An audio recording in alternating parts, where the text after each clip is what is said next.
The original Sudbury Valley School created a novel system for handling rule infractions, which they called Judicial Committee, or JC. This system was designed to resolve disputes and decide on consequences without relying on an adult judge, as other schools do. To achieve this, JC uses a written law book and a jury of peers. While the goal of JC, to judge matters democratically rather than autocratically, is shared by all Sudbury schools, the details of how it's implemented are an expression of creativity by each individual school community. I've brought 3 staff members from different Sudbury schools here today to explain how they do JC in their schools. There's 3 pieces to JC in my interpretation of the process. The first is a summary. So everyone that was involved, everyone who witnessed anything has the opportunity to just add and contribute to the summary of what happened. So once we have that, then we move forward to, well, did this break any of our rules? And if not, should it have, right? Is this something that we don't want happening and we want to have a very specific rule against? A perfect example, one of our students who was like 5 years old, he saw a kid eating a snack that looked really interesting and he wanted to try it. And he said, "Hey, give me some of that." And the student said, "Oh no, this is mine, you can't have it."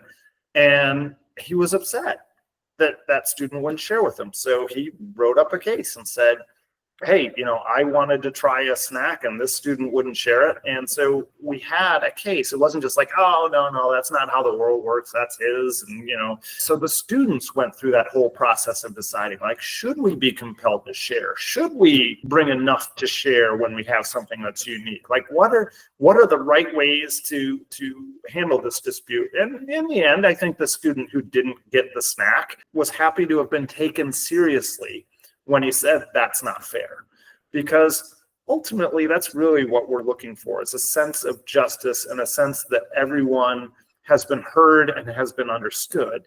And whether or not we can come up with the perfect way of encoding that into a law or a rule or a policy isn't as important to us today. And then once someone says, "Yes, I've broken the rule," then it's a question, well, what are we going to do to restore, like the sense of balance? In a lot of cases, our resolution may be as simple as time served discussing it in JC. Or it may be something simple, like we had one case where a student just lost it one day. And he started yelling at this poor little 5-year-old girl. And so the resolution for that was, every time you see this person, you've got to cheer them up. Say something nice to them for the next couple of days, just like, "You're the best," anything.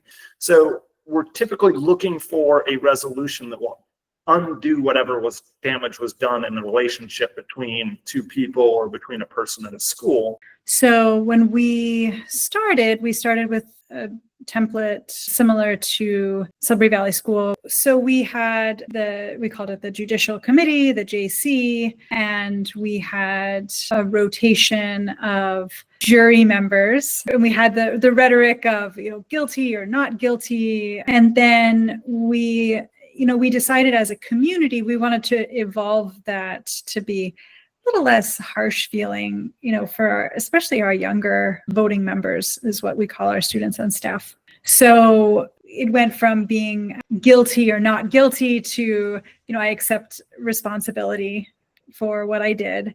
And we started to call them consequences instead of sentences, and then evolved to resolutions. So when we were first looking at Sudbury Valley School and looking at how things were done there, we saw that they had a judicial committee, which operated a lot like a court of law.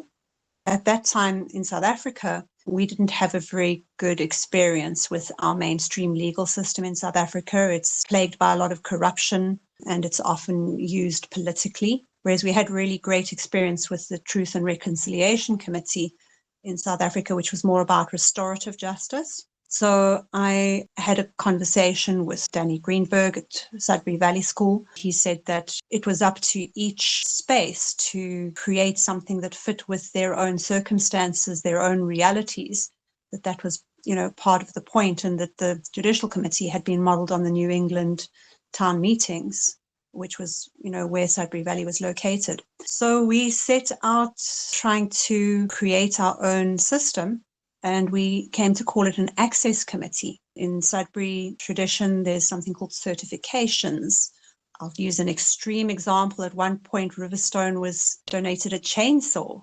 You need to make very, very sure that anyone who's going to switch that chainsaw on knows exactly what they're doing and is going to be capable and responsible with it. So just as one might have withdrawn his certification for the chainsaw because he maybe would have misused it and then we would have had to review his certification.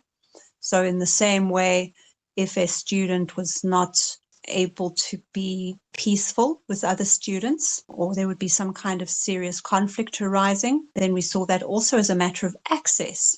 We had, for example, one little boy whose cousins had taught him about mooning, and he thought it was great fun to moon people. So the Access Committee being a restorative justice oriented committee, I think at the time it was 2 students and 2 staff on a rotational basis in the Access Committee. And then they sat down with this little guy to problem solve with him. And 2 solutions were collaboratively created. Firstly, one of the families had a leather workshop where they made various things, including belts, and they donated a belt for him to have on his shorts that would slow down his impulse control, because he'd have to undo his belt and be able to think about whether he wanted to do that or not. And the second thing was that he was put under staff supervision for a day. So his access to the little girls that he had been mooning was withdrawn for that day. He had to shadow staff around, which was really great, actually, because we got to have a chat and find out where it was coming from and be able to talk through it. And, he also got to do quite a lot of things because, of course, we didn't follow him around because, Sudbury is about responsibility and real life. So he had to follow us around. And we sort of handed him off from staff to staff and, all had a turn to connect with him. There was one girl at one point who was forgetting to turn off the stove. And so her certification to use the kitchen on her own had to be reviewed. And the solution that she suggested that worked very well, working in a problem-solving way, was that she would put on an apron as soon as she began to work in the kitchen. And she would not take that apron off until after she'd switched off the stove. And so if she found herself walking down the hall wearing an apron, she would run back and turn off the stove. After our 3rd year, we really started evolving it to, we stepped back and said, what do we really want? And students said, we really don't love being on a jury. It doesn't feel, it feels like a hostage situation here. And so it was a really wonderful community process to talk about how we want to resolve conflict at school. So it's now, we call it the Restorative Justice Committee. The idea being that we really want our students and staff to be able to write concerns, is what we call them. So there's a concern form and they write, this is my name and I'm concerned about this voting member and this is what happened. And then they also, there's check boxes for how they felt about it. I felt disrespected or concerned, or I had neutral feelings about it, right? There's a whole bunch of choices of what they can say. It's a lot more of a discussion. So it happens right next to me. We have a circular table, and at the round table, really the idea is, okay, well, here's the concern. Let's talk about it. How did you feel? How did you feel?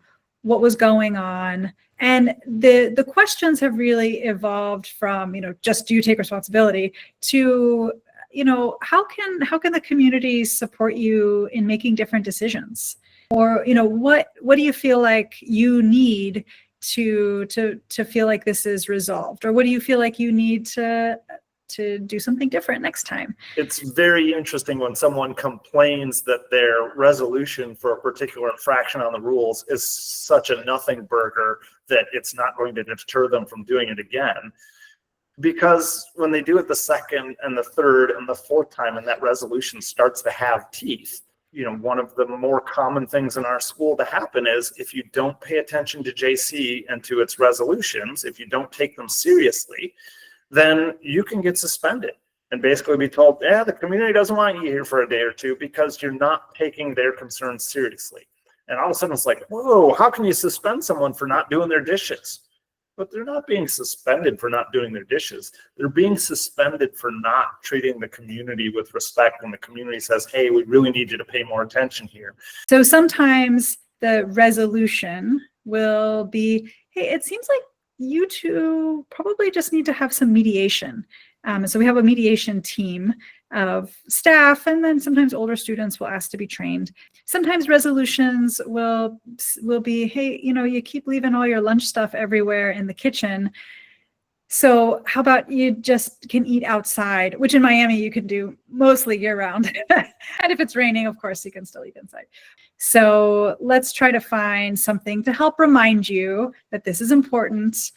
Or do you need a support person? So let someone, know, hey, I'm eating lunch in the kitchen. I'm going to check in with you when I'm done so that I have some more accountability for cleaning up. So again, it feels a lot more like collaborative, cooperative problem solving for the community. And if something is really recurring and is just not resolving, again, it depends on the age of the voting member, it depends on what it is. But if it's something that keeps coming back to RJC and the facilitator says, this keeps coming back, I feel like this isn't resolving, I think this is most appropriately brought to school meeting. So then they'll refer it to our weekly school meeting. We just want more input from the rest of the community about what to do. It depends on what it is, but the school meeting will say, well, in the past, this has been helpful, or maybe this sounds like we need to get family involved and we need to have a family meeting. And if that, in that family meeting, we try to make an action plan, and then we bring back to school meeting, hey, we had this family meeting, and the person gets to say, here's what I said I would do. Again, if it's still not resolving, then it might move to what we call a reflection period. Some schools might call it suspension, but we really do mean for it to be a period of reflection, reflecting, do I really want to be here? And other students during school meeting, if someone gets asked to have a reflection period, they'll typically say, hey, this is a really special place that we're part of. And if you don't want to be here, it's okay, right? We still love you and we'll wish you well. But if you do want to be here, here are the basic agreements that we make. And you're breaking those agreements. And so this is a conflict, right? So we want you to take a day or two, a weekend, sometimes a week, and really reflect, what do I want more? Do I want to be in this community? If so, I can't be doing these things that are against the agreements we decided on together. We had a student who, was making jokes that other students said, I think those are kind of sexist. Those don't make me feel comfortable. I get it. They're like, oh, they're just memes, but I don't like that. We don't like that. And we've now brought it to school meeting, and we're going to ask you to really reflect on that. And so then they came back, that student came back after the reflection period to school meeting and said, I really did reflecting. And it's not that I don't want to just not make those jokes at school. They said, I don't want to make those jokes at all, actually. I don't want to be that kind of person, which to me, that was beautiful. And it's a testament to why we do what we do here, is that it's not just punishment or not just, that's bad, you shouldn't say those things, right? It's really getting to the heart of, why does that make other people feel uncomfortable? Is this how you want to show up in this community and, in your life? So together with that, over time, we also realized that we needed to sort of have also just sort of a simple conflict resolution process, because often a lot of the things that arose weren't really breakings of agreements or, affecting the loss of certification. But most conflict is much simpler. It's mostly just a disagreement or a clash of personalities. For that, we sort of just used a very simple kind of active listening, what I call horizontal communication process, where it's basically about trying to find out what's everybody feeling, what happened, what does everybody need, how could we solve this together, what do we need in order to be able to be at peace with each other again. And it was quite lovely to see that, this was fairly informal. And over time, many young people sort of picked up the process and started offering themselves as conflict resolvers. Basically, people could choose, do you want to do a conflict resolution? Do you want to just solve it yourselves? Or is this serious enough that you want to call an access committee if you really feel that you've been wronged or harmed? Like the old saying goes, democracy is the worst system except for everything else we've tried, right? And I feel the same way about JC. What's important to me is that there's a process that is not easily manipulated by the adults or the taller kids in the room. My worry, if you get too far down the path of, like having just mediation or whatnot, is it's so easy to just try and find agreement and to try and smooth things over rather than actually dig into the details. And then eventually we ended up also creating a JC, a judicial committee, which acted more like a court. It took a couple of years for us to find the need for it, and we didn't use it very often, but it did turn out for us that there definitely was a place for that too, I think in two ways. Firstly, some people just really don't want to sit through a feely, empathy-heavy discussion. They just want to get it over with, and they're perfectly happy to have a punishment or a consequence if it can just put things to right so they can move on. And then secondly, there were occasions, of course, every now and again where people just wouldn't cooperate or just would not be honest, wouldn't come to the table. And under those circumstances, you can't really come to a mutually win-win solution through communication. So then we came to the conclusion that we did have to have something that could run without that person's participation, if necessary, that could simply hand down a solution. That was used a couple of times. People didn't like volunteering for the JC very much because it felt as if they were stepping into more of a hardcore space, and it felt like the consequences might be a little less predictable. It would be something that would be decided by the people on the committee, with maybe less communication than there would be in the access committee.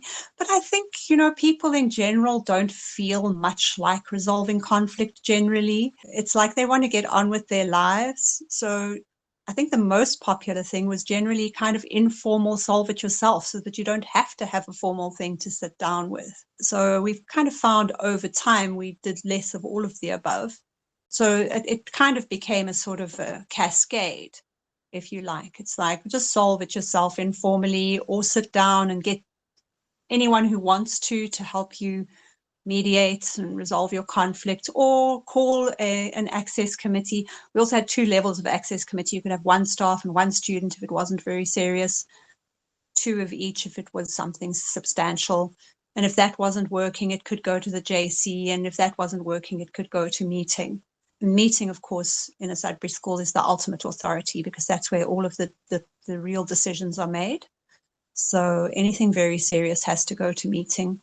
The conflicts and the conflict resolution and the dialogue and the discussion, I've often heard RJC being like the heart of a Sudbury school. And I think that's part of why it's so powerful, is it isn't just the top down, the adults saying, that's not good, don't do that again, right? Or delivering a lecture, which sounds like Charlie Brown's teacher. Wah, wah, wah, wah, wah. It's having peers to weigh in and say, and oftentimes with great compassion, like, that's hard, right? I know, I used to do that, or, and we just can't have that here. So how can we support you in doing something different? But having that opportunity for young people to dialogue and then to have those choices of what I want to do. I mean, I think this is part of what makes Sudbury such a gem.